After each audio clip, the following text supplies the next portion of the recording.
Bismillah.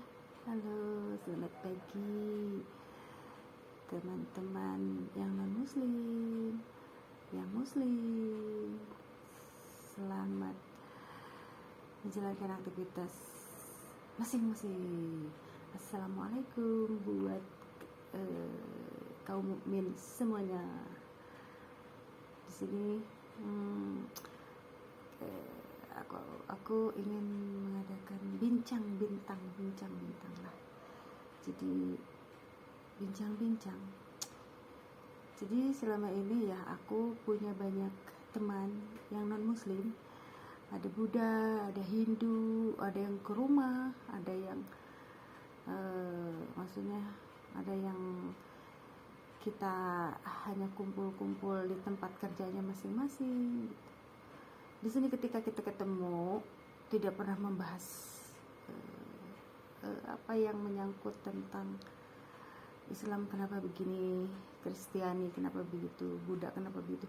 Di sini yang disorot itu seringnya Kristiani sama Islam ya, yang selalu banyak perdebatan gitu ya, perdebatan.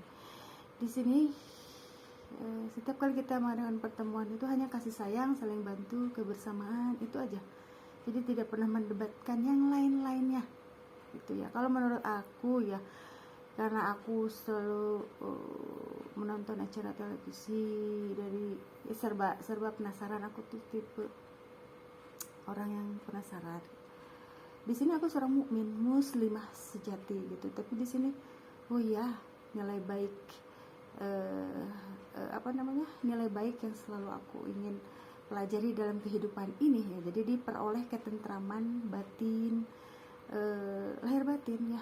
Terus kenapa bisa tentram? Karena kita itu menilai sesuatu itu berdasarkan nurani ya, nurani. Tanpa ada nurani itu kan kasih sayang itu berasal dari nurani gitu. Jadi di sini tuh terutama yang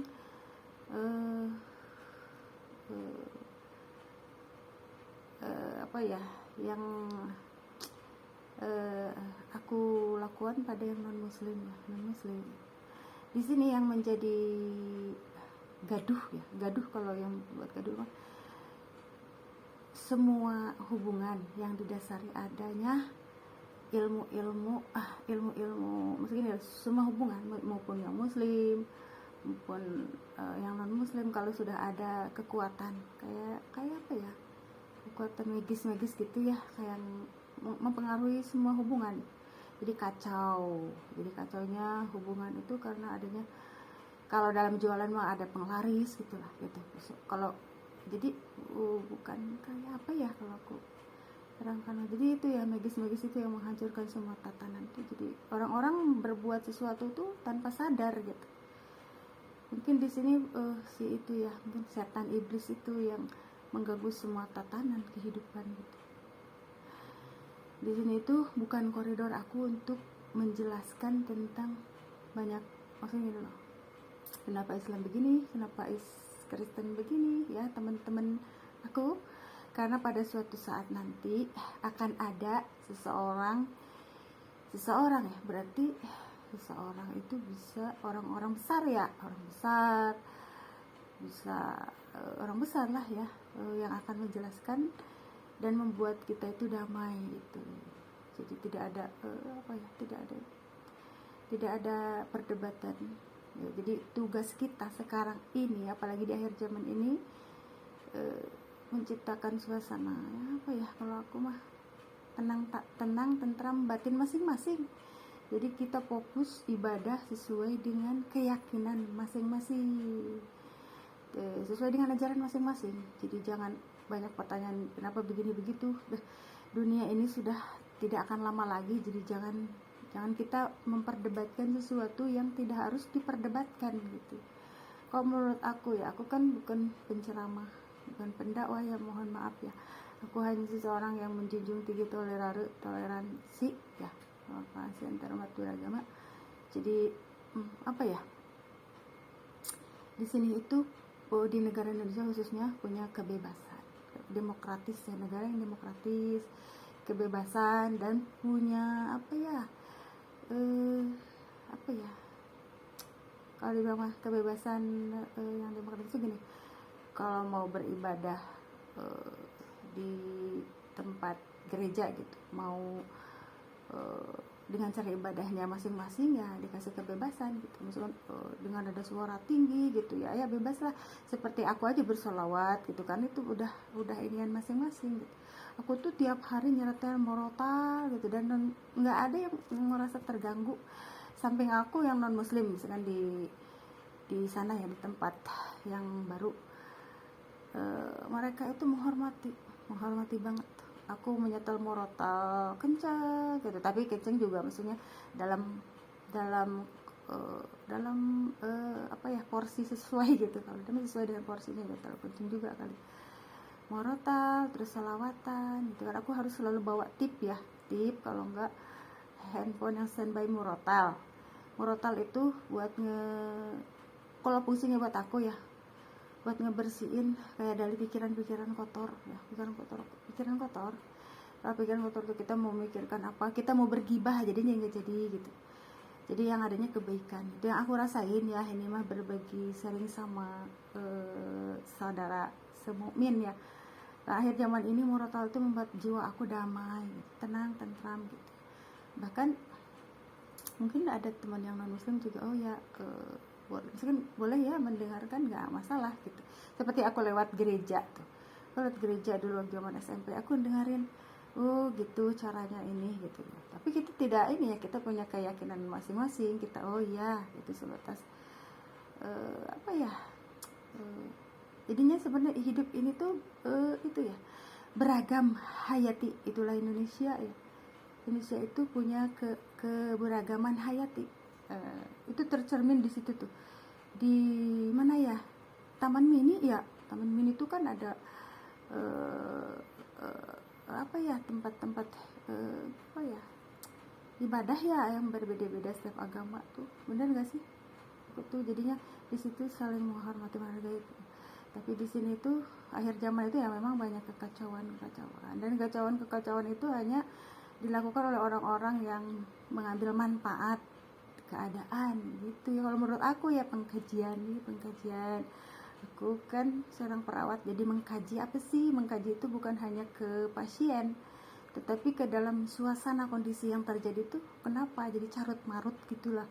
Jadi banyaknya pihak-pihak yang mengambil keuntungan dari keadaan, akhirnya ya udahlah begitulah.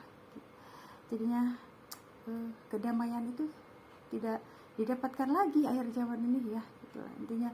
Jadi tugas kita saat ini bagi semua teman-teman yang non muslim, Hindu, Buddha, Kristen, kalau menurut aku ya, fokuslah kepada keyakinan masing-masing, ibadahlah sesuai dengan. Kalau banyak ini perdebatan, itulah malah bikin kita nggak selesai menyelesaikan permasalahan. Fokuslah, karena suatu hari nanti akan ada yang menjelaskan sehingga jelas begitulah. Jadi apa ya, kalau yang menyangkut ke Kristian itu terlalu jauh ya kalau menurut aku.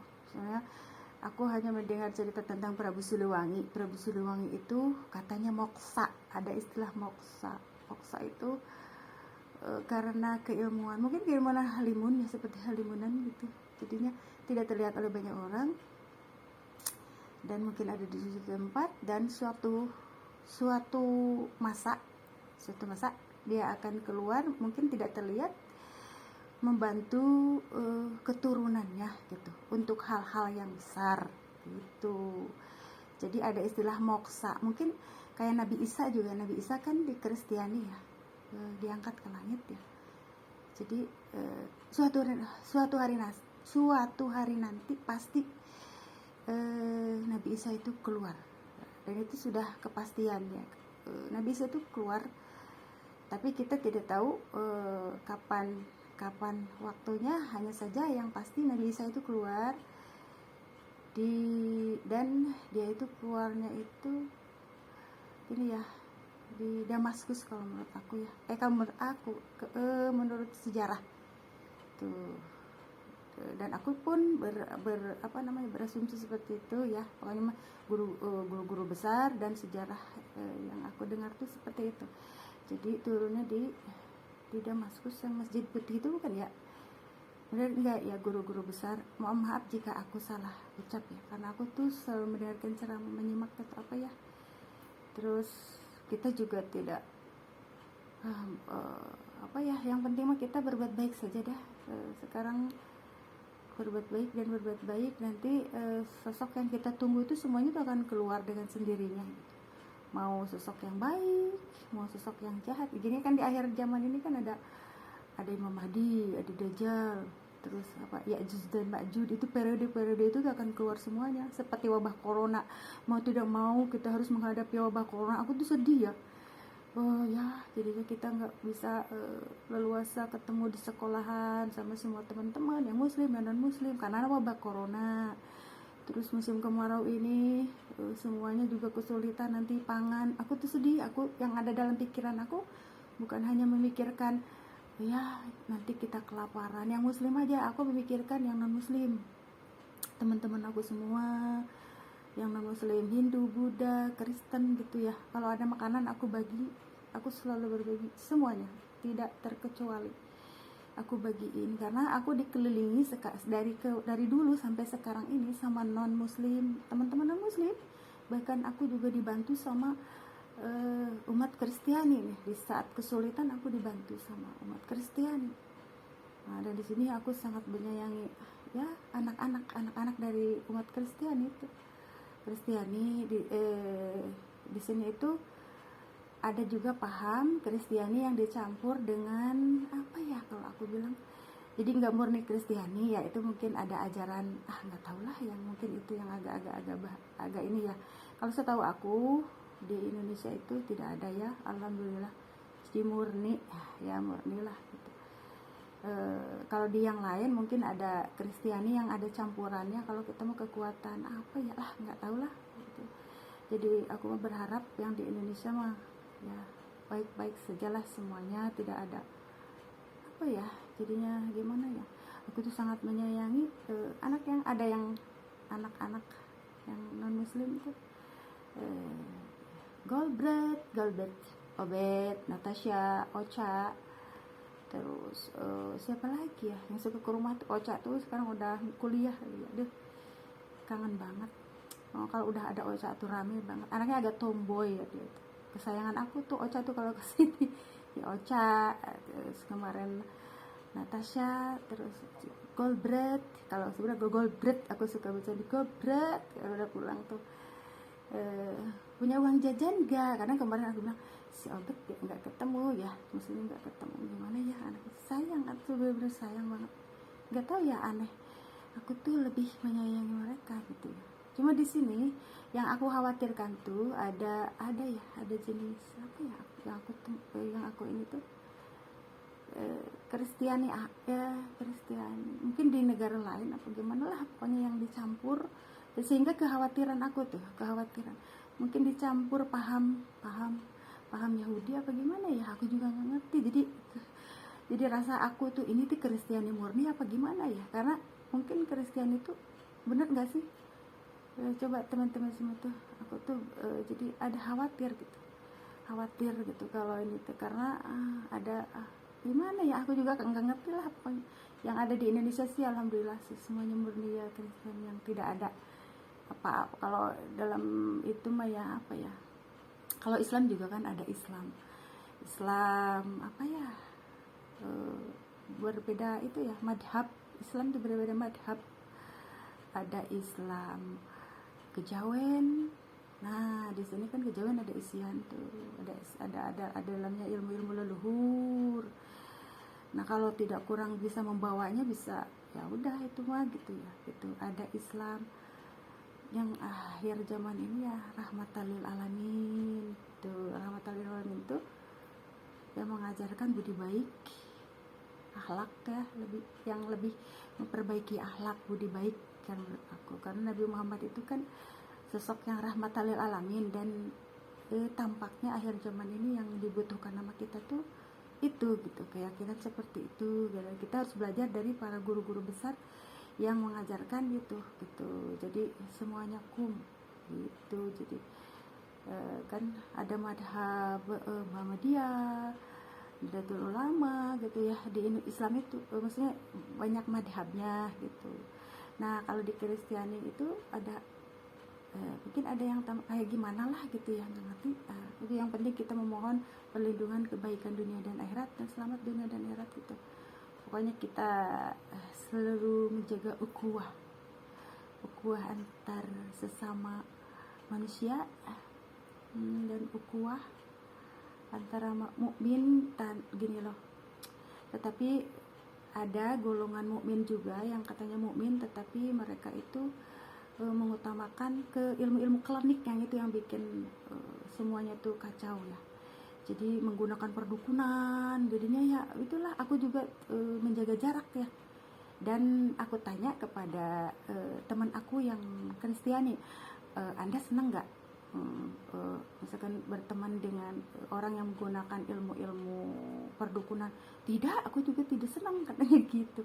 Sama pada prinsipnya yang Kristiani, yang non muslim juga tidak suka dengan orang yang menggunakan cara perdukunan gitu. Itu rata-rata dari perdukunan itu rata-rata digunakan oleh orang-orang saudara seiman aku gitu, ngakunya seiman, yaitu yang namanya Islam KTP kan. Islam KTP tapi mereka menggunakan perdukunan, media perdukunan. Jadi media perdukunan kan dipergunakan untuk mencapai semua keinginannya kepada muslim dan non muslim gitu. Jadi ya mau ini juga gitulah intinya. Intinya di situ, pada dasarnya mereka juga tidak suka dengan perdukunan yang non muslim gitu. Kalau menurut berdasarkan realita apa yang aku dengar dari mereka gitu, karena aku suka nanya gitu kenapa jadi ini. Jadi itu perdukunan itu kebanyakan dilakukan, enggak kebanyakan ya, dilakukan kebanyakan itu adalah saudara seiman gitu, yang aku alami gitu. Jadinya di sini tuh ya kacau balau lah gitu. Di sini tuh apa ya, kalau menurut aku gitu ya, kalau siar dakwah itu melibatkan Allah hidayah ya. Kalau misalkan kenapa Allah menciptakan kenapa Allah mengadakan hidayah, hikmah, mualaf, pokoknya kata-kata itu tuh ada ikut andilnya Allah di dalamnya gitu. Nur, cahaya itu ketika didatangkan kepada hati seorang umat manusia gitu, maksudnya yang non muslim bisa masuk Islam gitu ya. Jadi tidak ada pemaksaan kehendak kalau menyangkut itu, tapi kita bisa leluasa bisa gitu lah, silahkan mengeluarkan pendapat gitu, mau pendapatnya tentang hijab, nikah, tapi di sini hanya memperlihatkan gitu. Oh baiknya tuh memakai ini tuh seperti ini, terus fungsinya, gunanya, tapi tidak ada pemaksaan kehendak dan tidak boleh gitu. Itu yang aku lakukan tuh. Jadi aku sangat menjunjung tinggi toleransi.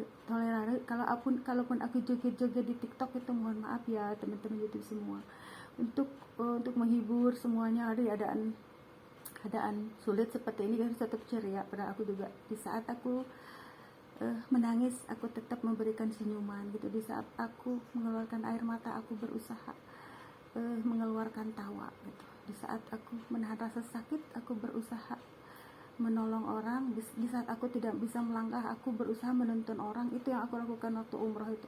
Kaki aku tuh belum bisa lancar untuk dilipat ya, tapi aku harus menggandeng tangan seorang kakek karena dia tidak bisa waktu itu naik ke lift. Jadinya di saat aku kesakitan, aku harus dan itu juga di saat aku kesakitan, aku harus bisa merawat orang gitu.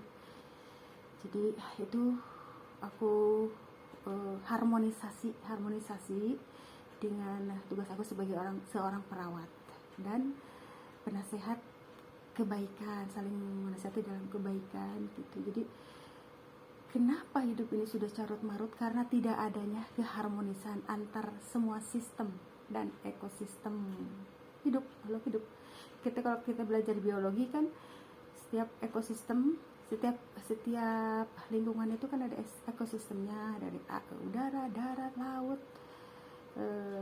apalagi udara, darat, laut, ya semuanya itu sudah tidak harmonis lagi gitu. Karena makanya kan ditandai dengan adanya banjir bandang, gempa, apa ya, sekarang kemarau yang panjang gitu ya, kemarau. Terus kenapa seperti itu? Ya udah tidak ada ke harmonisasian lagi semuanya, jadi timpang gitu. Tidak adanya kenapa? Jadi kita tuh hanya tidak ada harmonisasi antar semua ekosistem gitu. Kenapa terjadi seperti itu? Kita harus membuat pertanyaan seperti itu. Karena ya kebanyakan ulah manusia sendiri. Kenapa ulah manusia bisa menimbulkan ketidakharmonisasian?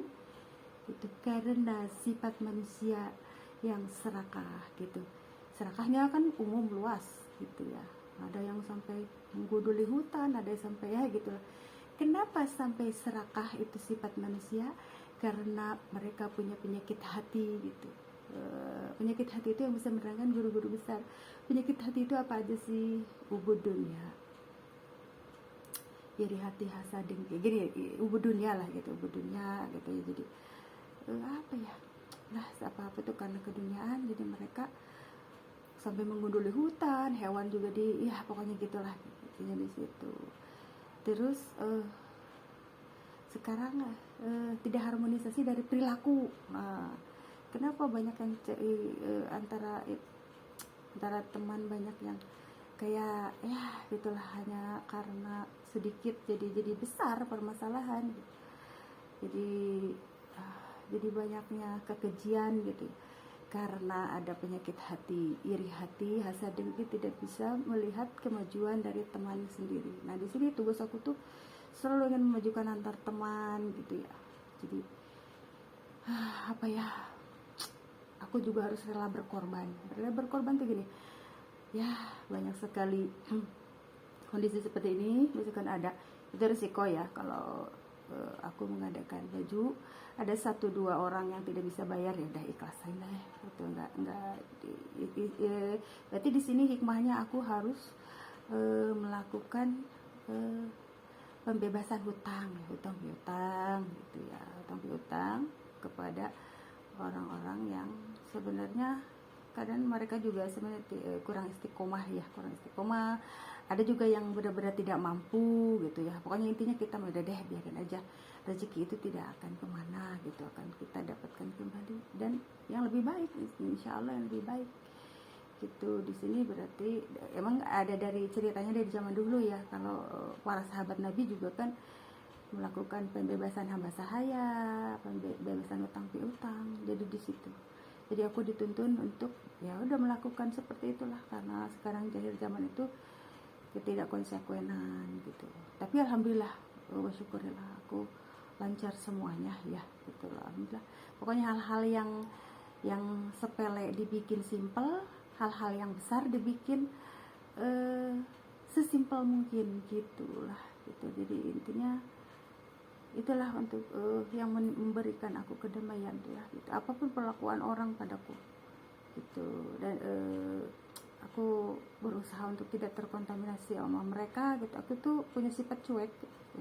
Saking cueknya ya kadang aku kurang gini apa ya, yang penting ya tugas aku gitu. Kadang tugas aku gitu. Di sini aku juga mengalami ujian besar dari Allah dengan adanya orang seperti Titis Karba yang selalu maksudnya Titis Karba waktu kecil itu kan mengancam. Kenapa aku tuh seperti itu ya, diancam sama Titis Karba tuh, udah diam-diam dia mencintai aku tuh ya. Dan tapi bagaimana aku menyikapinya gitu. Dadah, yang penting mah aku doa sehat selamat, minta kebaikan dunia dan akhirat, karena alhamdulillah semua orang, terlebih-lebih yang non muslim juga menyayangi aku ya. Teman-teman aku saling support lah, alhamdulillah sampai sekarang. Jadi gimana ya, jadi apa ya, orang-orang seperti Titis Karba itu ya memang seperti itu, qadarullah diciptakan untuk menguji aku gitu ya. Terus aku juga memang dikelilingi oleh banyak sahabat-sahabat pria yang begitu menyayangi aku dari kecil kayak gitu. Tapi aku berusaha untuk mengisolasi diri itu jauh dari mereka tuh ya. Aku menarik diri jauh dari mereka dengan tidak ikut gabung lagi grup gitu. Karena untuk menjaga hati aku ya, aku tuh sekarang beda dengan aku yang dulu gitu. Kalau dulu aku pengurus OSIS, pengurus kelas ya. Sekarang ini aku lebih fokus mendekat ke alam ya, tadabur, tafakur, terus wisata religi yang aku senang lakukan itu wisata religi, terus apa ya, lebih berderma ya akhir zaman ini. Dan usia aku yang bertambah semakin tua ya, aku tuh melakukan derma, jadi tidak terlalu begitu kemewahan ketika Allah kamu itu maunya apa sih, aku itu ingin memperbaiki diri gitu, aku ingin berusaha agar tenang hati aku. Berarti kalau begitu kamu harus itu loh dong gitu, maksudnya jangan terlalu mengutamakan keduniaan dong. Ketika waktu umroh itu Allah seperti mencabut rasa keduniaan aku gitu. Keduniaan itu kayak seperti tidak terlalu sebelumnya kalau menggebu-gebu gitu. Kalau gini, aku pingin tas mewah gitu ya, contohlah tas KW. Jadi kalau itu nggak bisa tidur kan sebelum umroh tuh dulu lah. Aku sampai terbayang-bayang nggak bisa tidur. Aku pingin benda itu loh, aku pingin benda itu nggak kebeli, jadinya kecewa gitu, nggak cepet kebeli, akhirnya uring-uringan gitu misalkan kayak gitu ya. Tapi alhamdulillah qadarullah aku tidak seperti itu ya. Aku menerima apa adanya dulu. Habis nikah itu aku harus tinggal di kontrakan, terus aku juga dikasih hati yang benar-benar tidak boleh menyepelekan laki-laki ya. Laki-laki apapun yang mereka lakukan padaku setelahnya, tapi tugas aku tidak menyepelekan dia karena finansial gitu ya, itulah. Jadi apapun yang dia lakukan setelahnya, maksudnya setelahnya itu setelah aku tidak menyepelekan dia, tetapi dia menyepelekan aku, terserah mereka. Karena tugas aku itu menjaga hati aku agar tetap tentram dan damai. Dan aku fokus ke dunia aku sendiri gitu. Jadi amalukum di situ. Di sini juga aku percaya dengan apa yang Allah katakan dengan amalukum kun fayakun. Terus apa ya, manjada wajada, seperti kayak gitulah. Jadi di akhir zaman ini ada setiap perbuatan itu balik lagi ke masing-masing. Kalau kita berbuat baik, otomatis baik gitu intinya. Dan aku sangat percaya dengan kun fayakun. Apapun yang kita kehendaki, kalau kitanya bersungguh-sungguh taat sama Allah tuh insya Allah akan Allah. Apalagi kita bertugas untuk menjalankan syiar, menegakkan agama Allah, tapi dengan cara yang rahmatan lil alamin, kasih sayang gitu. Pondasinya kasih sayang, insyaallah lah. Sampai saat ini tidak ada kekurangan sedikit pun. Di sini bukan berarti finansial aku kaya gitu ya, karena aku tidak mengumpulkan harta ya, tetapi karena jadi kalau aku tidak bisa membawanya, maka ketidaktenangan yang ada dalam batin aku. Jadi aku hanya minta berkah, usia yang berkah, apa yang aku miliki mulai dari hal kecil seperti gini. Aku bagi-bagiin pisang nih, tapi kenapa baru aja aku ngebagiin pisang, baru pisang doang, orang kok segen gitu ya, ada aura segen. Umi makasih Umi, baru aja pisang. Apalagi kalau aku ngebagiin rumah, apalagi kalau aku ngebagiin modal usaha gitu ya. Tapi di situ qadarullah ya, aku harus selalu berdoa maksudnya sama Allah agar tidak ditumbuhkan sifat ria, ujub itu apa ujub. Jadi hati aku harus selalu dijaga sama Allah ya, itu intinya di situ. Jadi aku selalu memohon sama Allah tuh seperti itu. Nah itu aja deh untuk malam ini. Mungkin aku terlalu banyak bercerita ya, ini sebenarnya hanya ini aja, bincang bintang lah. Jadi di sini kita itu tidak perlu mengkhawatirkan sesuatu. Gini loh, kapan ya gitu. semua itu akan terjadi semuanya, seperti kita hanya menjalani saja gitu, menjalani saja dan mohon petunjuk, itu saja gitu. Kita mohon petunjuk. Aku tuh suka serba penasaran ya dengan cerita-cerita Al-Mahdi gitu ya. Terus Al-Mahdi dengan berbagai macam versi dari setiap ulama ya. Jadi aku kalau aku mengkaji itu dari tidak satu ulama tapi banyak ulama gitu. Dengan sendirinya nanti akan keluar lah ya Al-Mahdi, terus si Dajjal juga sama, cuman periodenya apa Al-Mahdi duluan, berarti Al-Mahdi duluan ya gitu. Makanya di sini karena kalau udah ada kezaliman pasti ada kebenaran gitu. Kalau sudah ada orang yang senang morotal, dengan dia morotal pasti ada orang-orang yang senang menggibah gitu. Jadi itu ya berbanding terbalik, maksudnya gini loh, itu sudah naturali ketika banyak orang yang senang guntrem setiap hari itu bergibah gitu. Ada orang juga yang senang ngedengerin merotal. Aku tidak suka, ngebersihin telinga. Maksudnya gibah itu kan ke telinga, ngotorin telinga gitu. Telinga kita gitu kotor, mulut juga kotor dengan gitu omongan-omongan kayak gitu. Jadinya orang yang merotal itu akan fokus gitu, merotal yang aku rasain gitu, akan fokus dia gitu. Jadi makanya ketentraman itu di situ gitu, yang didapatkan itu di situ, di sini, dan mengurangi dosa juga gitu. Kalau kita ngomongin kan sama dengan ngomongin orang gitu, sama dengan kita memberikan pahala kita kepada yang diomongin gitu di situ.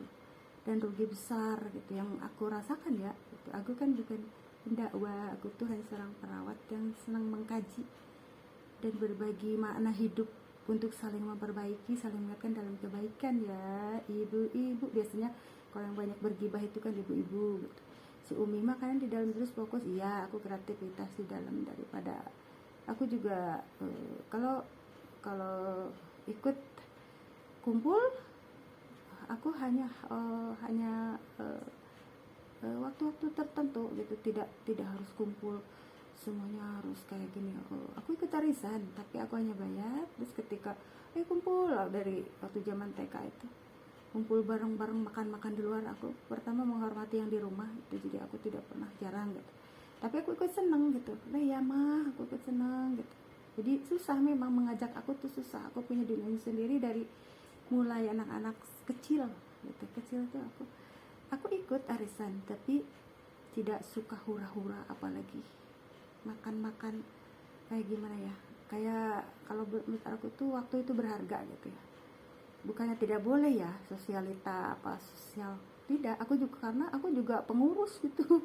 Waktu di sekolah tuh aku yang ngurusin kumpulan-kumpulan, ngumpulin orang, tapi kalau tuh hanya untuk yang bermanfaat gitu. Kalau buat yang makan-makan itu kurang ya, itu kurang begitu seneng, kecuali makan-makan yang dalam waktu-waktu tertentu lah ya. Kalau buat tiap hari, ayo kita makan tiap hari, ntar makan di sini ya, makan di situ ya, aduh rasanya tuh kayak gimana gitu ya.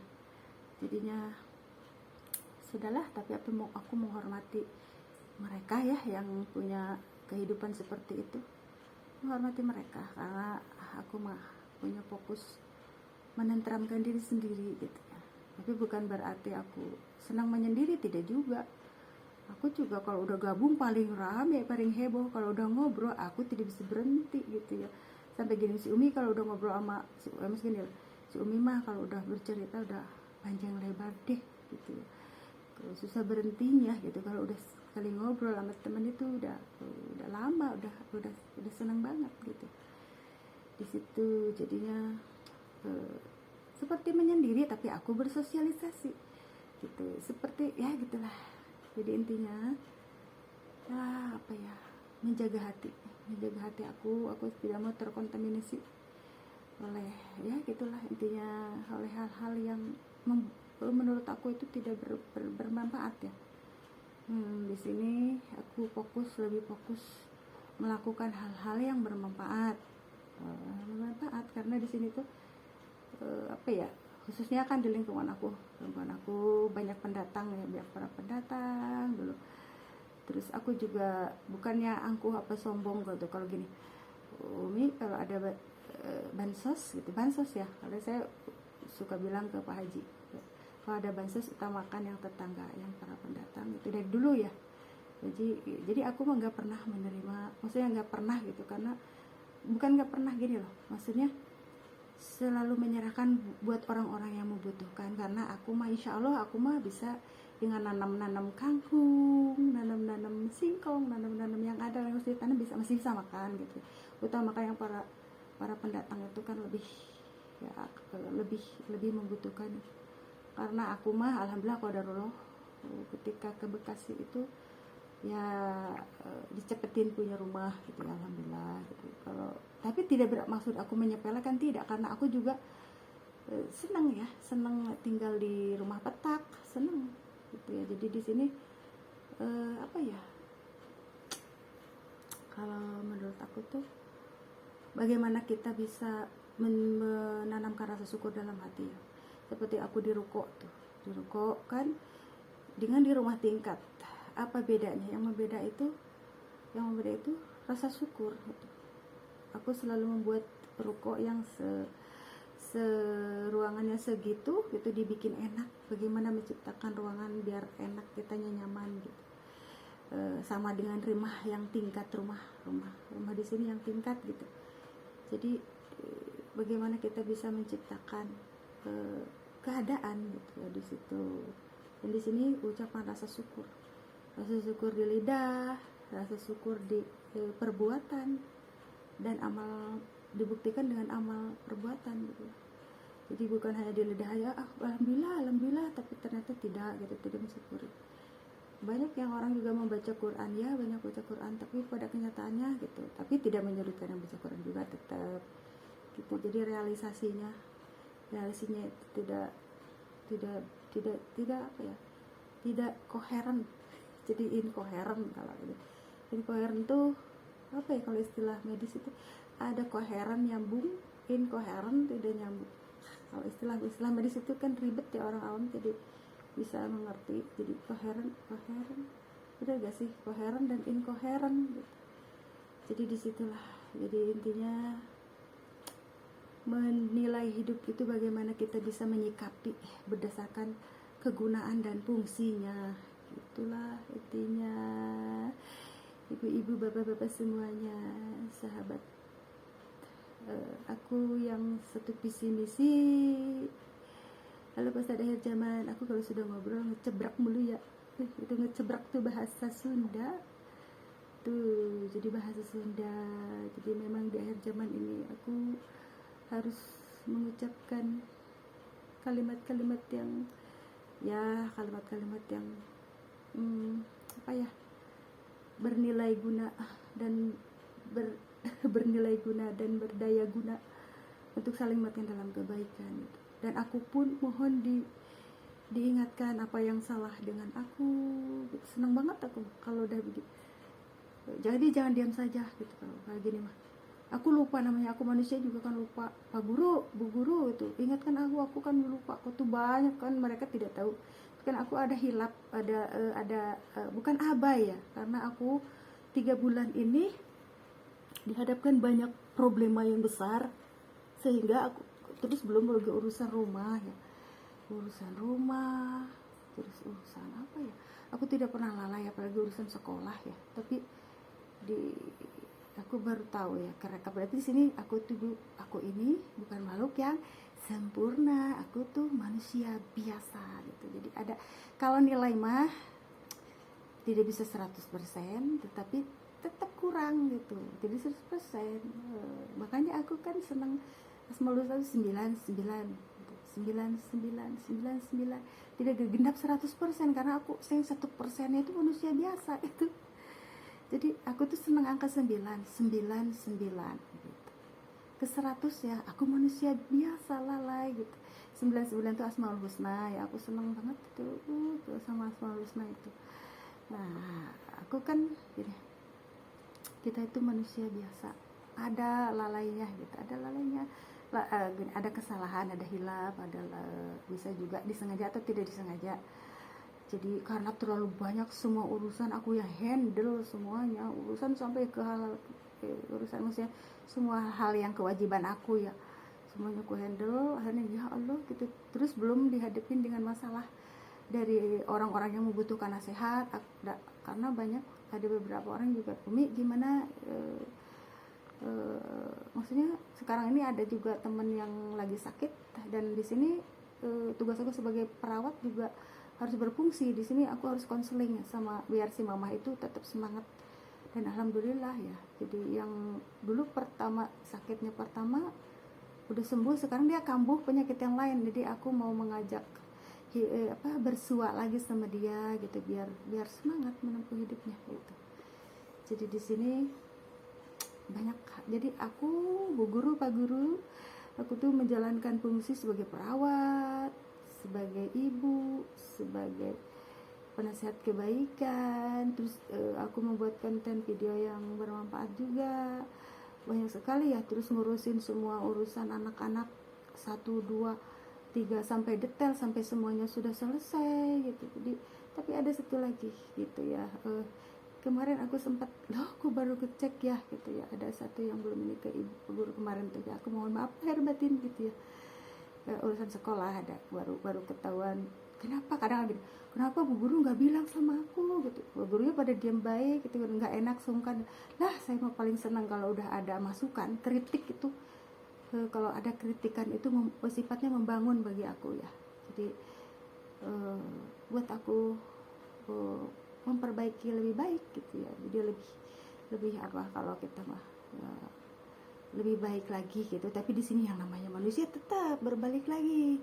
Manusia mah tidak ada yang sempurna gitu, ada aja perasaan. Semua orang di dunia ini pasti tidak sempurna gitu. Tidak sempurna tuh dalam perilaku, mungkin ada yang hilap, ada yang, ya itulah, mana manusia itu tempat salah, hilap dan lalai gitu, mau disadari atau tidak disadari.